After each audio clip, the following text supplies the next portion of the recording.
Yo, peace one two, what's up, y'all? D Prime 215 here. So at New Japan Pro Wrestling's New Beginning Pay-Per-View 2021, we had the match of Hiroshi Tanahashi challenging Shingo Takagi for the NEVER Openweight Championship. I was wrong in my prediction. Tanahashi, he walked away as the new NEVER Openweight Champion.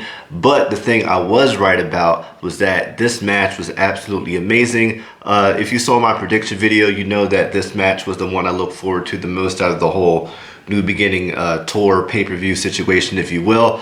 So when I did my prediction, I mentioned that I was looking forward to seeing how Tanahashi would adjust his style to go up against Takagi because, you know, Tanahashi's older and, he can't move as quick as he used to, say, a decade ago. Then you have Takagi, who is, 38? Not really old at all in the grand scheme of life, but, he's experienced, but he has a lot more tenacity now than Tanahashi has now, and a lot more brute strength now than Tanahashi has. So the announce team and just, myself watching the match, they always brought up the fact that Tanahashi's wit and his smarts would always give him the upper hand in a lot of his more difficult matches and challenges, if you will. This was pretty much poetry in motion. Tanahashi, just throughout the match, you could see how he was targeting, I forget which leg it was. It might have been the left, might have been the right. But he was targeting the leg of Shingo Takagi throughout the match. The match overall was very well paced. It was slow, but not slow to the point where it was boring. It was paced just right, which makes sense because, Tanahashi's 44. He's not going to move like he was. This isn't 2010, right?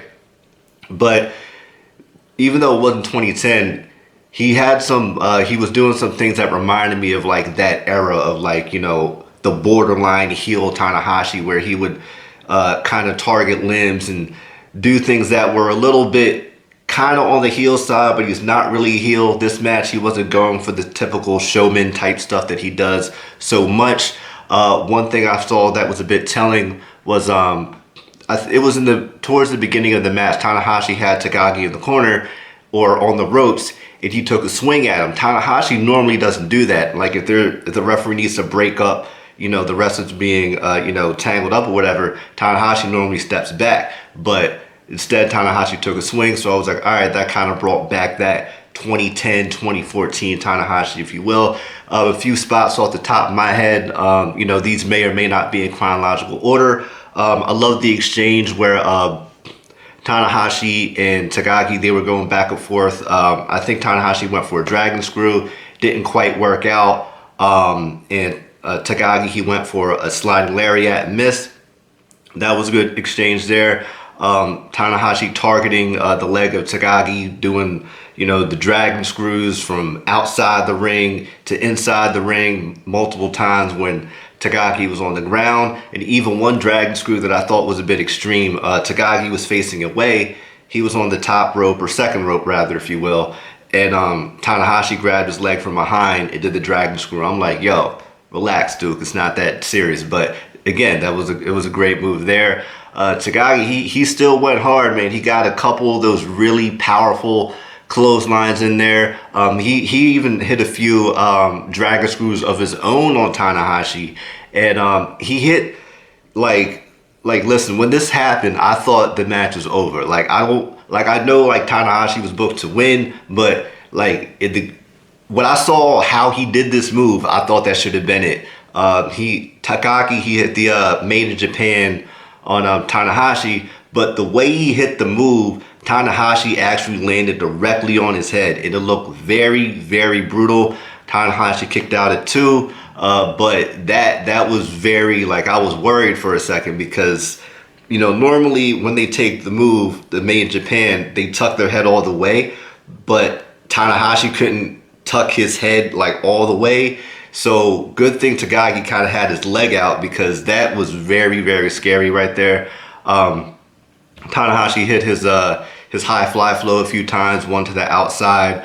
There was one spot where Tanahashi, he was working on Takagi's legs throughout the match, and he went for the cloverleaf, but instead of going for a submission, he dropped the cloverleaf to go and do a high fly flow. He hits one, second one doesn't quite connect, misses it. But also another thing about the cloverleaf while Tanahashi had Takagi in it. I love how Takagi, like, he doesn't like to submit. Like, so one thing he does, I think he did it in the match with Okada too at the G130. He'll grab the referee.